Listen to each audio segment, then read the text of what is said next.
Bonjour. Celui qui s'unit au Seigneur est avec lui un seul esprit. Ce n'est pas moi qui le dis. C'est 1 Corinthiens 6, 17 qui le dit. C'est l'apôtre Paul qui l'a dit là-bas. Celui qui s'unit au Seigneur est avec lui un seul esprit. Nous avions vu dans Galates 5, verset 16, que l'apôtre Paul nous demandait de marcher selon l'esprit. Et nous ferons mourir les actions de la chair. Pourquoi est-ce que j'évoque ces versets-là?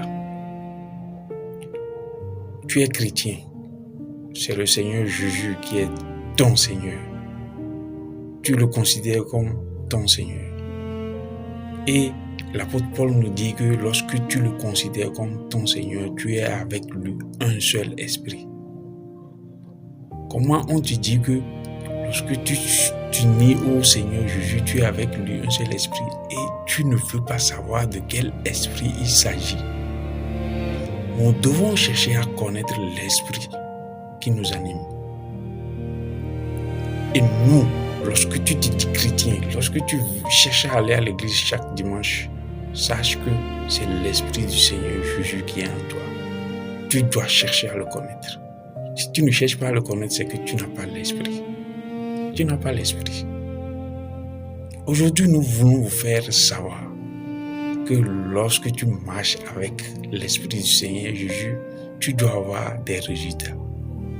La raison pour laquelle l'apôtre Paul nous demande de marcher selon l'esprit, c'est pour qu'il y ait un changement dans notre vie. Et comment est-ce que nous remarquons ce changement? Comment est-ce que ce changement intervient? Qu'est-ce qui nous permet de savoir que nous sommes en train de changer? C'est Galates 5, 22 à 23. Nous devons commencer par donner des fruits. J'ai dit des fruits, mais dans la Bible, on dit le fruit. Parce que chacun de ces fruits-là se valent. Ce sont les mêmes choses. Le fruit de l'esprit, c'est quoi? C'est l'amour, la joie, la paix, la patience, la fidélité.